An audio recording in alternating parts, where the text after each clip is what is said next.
If you're sitting here today, you need to understand that God did not set it up that your genetics or your environment were going to be your destiny. If you come from a home with trauma, that doesn't mean you have to be traumatized and then traumatize your family down the road. God has set it up. What changes everything is faith. So let's take a look. I looked at Steven Pinker's studies and some other studies in human nature and came up with 4 things that we want to understand. Why do we want to look at these things? Because we want to believe that faith makes all the difference. Number 1, a shared environment. So our family definitely has an impact on us. And that's usually a good thing. Sometimes it can be challenging, but our family is a key part of us being able to change.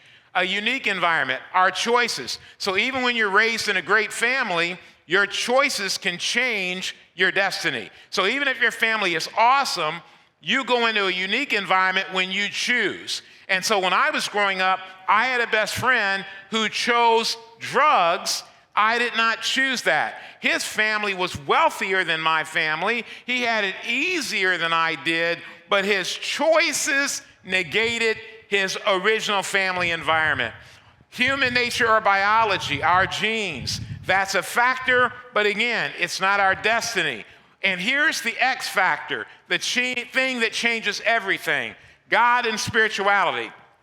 Our faith can overcome our family, can overcome our choices, and it can overcome our genes.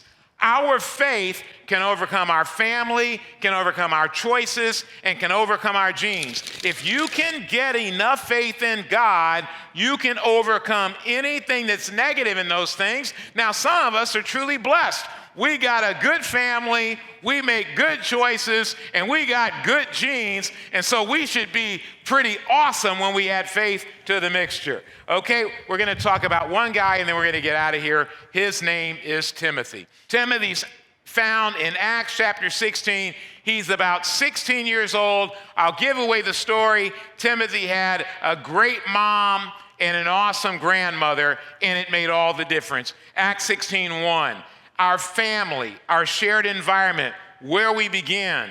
Paul went to the city of Derbe and then to Lystra, where a follower of Jesus named Timothy lived. Timothy's mother was a Jewish believer, but his father was a Greek. So what it's saying is Timothy's mom was a Christian, but his dad wasn't. The believers in the cities of Lystra and Iconium had only good things to say about him. Paul wanted Timothy to travel with him, but all the Jews living in that area knew that his father was a Greek, so Paul circumcised Timothy to please the Jews. All right, right out of the gate, we learned that he had a family, but he also had a choice. Timothy ended up choosing to believe and have faith instead of choosing not to believe, and that made all the difference. Because his parents were separate and they were different in this area, he had to make a choice. Again, go back to those things I told you. Faith can overcome everything. It's incredible. You and I have to make choices. The choice to become a Christian, the choice to exercise faith is transformative and completely change your life.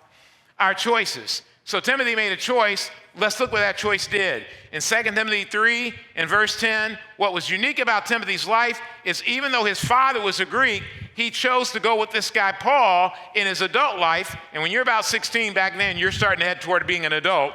And so he chose to go with Paul and say, I'm going to be influenced by this Christian. My mom has influenced me. I want to be influenced by this Christian. A lot of us go to church, but we don't get influenced.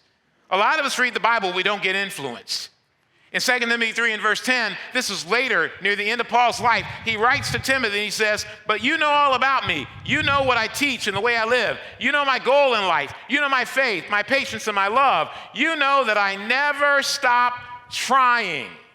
You know about my persecution, my sufferings. You know all the things that happened to me in Antioch, Iconium, and Lystra, the persecution I suffered in those places, but the Lord saved me from all of it. When I was a kid, I wanted to be really good at basketball, but I didn't figure that out till I was older, like 12. And so I started trying to learn how to play basketball, and my dad was, only minorly interested in teaching me that. He was a baseball player, and so he didn't want to teach me basketball that much. He wanted me to be a baseball player, and so I was like, okay, I got to get good at this.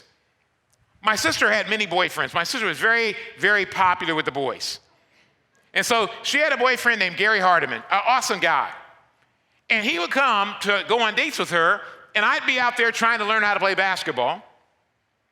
And he'd show up and he'd say, hey, you want me to help you out? He played college basketball eventually. He was in high school at the time.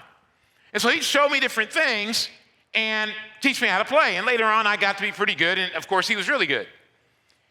Fast forward about 20 years later, I'm back home. I was visiting. Then I came back here.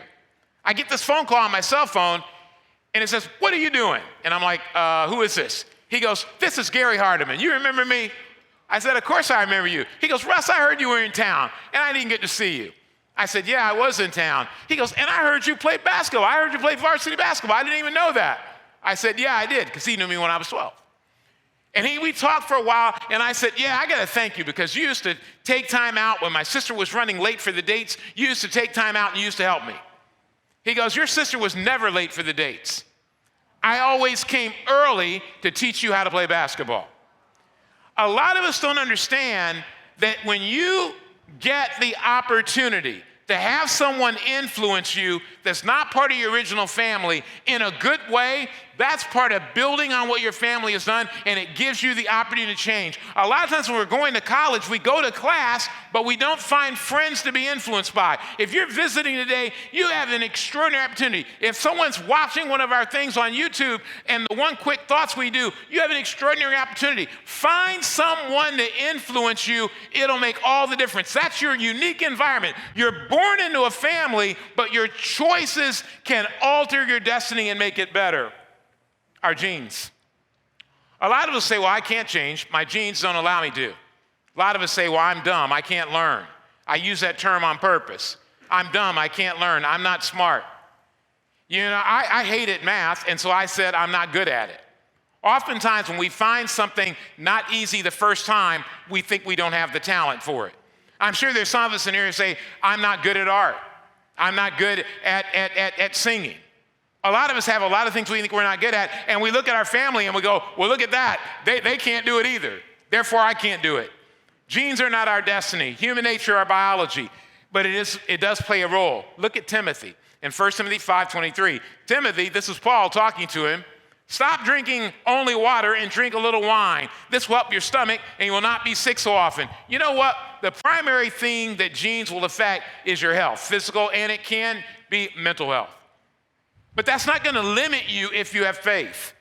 I think a lot of times we get discouraged when we look at our areas of physical health, or we look at our intellects, our ability to learn things. We get frustrated when we sit in a classroom and we think, oh, those kids are learning faster than me, and we get discouraged. And we have to remember that, yes, there are genes, but they are not your limit. They're your floor, not your ceiling. Your genes are your floor, not your ceiling. You can go beyond them. Combinations of hard work, effort, but faith. I think a lot of the reason we spend time being discouraged is we don't have faith. We keep looking at our family. We keep looking at our choices. We even look at our genes and we go, I can't do it. I can't do it. Let me tell you about Timothy. Timothy was a guy who was afraid a lot. He was a guy who was sick a lot. And he became one of the greatest leaders in the Bible. The Bible would refer to him in Hebrews and talk about the fact that he had been in jail. He led whole churches of people. He was a dynamic guy. But he started off as a young teenager. He was a little sickly, and he was a lot afraid. But he did not let that limit him. He came from a home that was divided between dad didn't want to be a Christian, mom wanted to be a Christian. He had genes that limited him. You know, back in the day, it wasn't a good thing to feel sick all the time. They didn't have the medicine that we have today. But he made one unique choice, become a Christian and go with this Christian guy, and that led to his faith. But where did all that come from? All that faith came from his mother and his grandmother. A lot of times we think we inherit our family culture. We think we inherit our genes, and those are true. And sometimes we think we inherit our choices. Well, we can forget about the fact that we inherit faith. In 2 Timothy chapter 1, our faith, why anyone can change. Timothy, and this is Paul writing to Timothy in his latter life. Timothy, I thank God for you. See, Timothy had left home as a young kid, and what he did is he went with a guy who was going to change the world. And he said, I want to go with this guy who's going to change the world, and I'm going to let him teach me how to change the world. He was afraid, he was sickly, but he had faith. Timothy, I thank God for you, the God I serve with a clear conscience, just as my ancestors did. Night and day, I constantly remember you in my prayers. This wasn't his dad physically. This was his dad spiritually. I long to see you again, for I remember your tears as we parted, and I will be filled with joy when we are together again.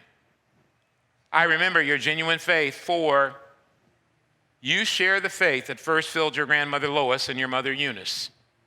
And I know that same faith continues strong in you. This is why I remind you to fan in the flames the spiritual gift God gave you when I laid my hands on you. For God has not given us a spirit of fear and timidity, but of power, love, and self-discipline. The greatest gift that Timothy's mother and grandmother gave him, it wasn't being raised in the family. It wasn't the genes. It wasn't the choices. It was faith. Paul is telling Timothy that. The most powerful gift you just received is faith. We live in a world that tells us our family is destiny. It helps, and if it's great, awesome. That our choices are destiny. And you may look at your life and say, I've made a lot of bad choices. I've messed my life up. Our genes are destiny. I can't get beyond my genes. But Paul in this passage tells Timothy, yeah, you're afraid.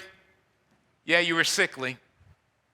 But your grandmother and your mother gave you the greatest gift, which is faith. How many of us sitting here today can look at our life and say, my life has no limits if I have faith? If you're frustrated today, if you feel like you can't be, and you're talking more about what you can't do than what you can be and what you can do, that's a faith problem, and you've probably been around somebody who's trying to give you faith and you're rejecting it. You're rejecting the one thing that can help you overcome any weaknesses in your family, any weaknesses in your choices, and any weaknesses in your genetics.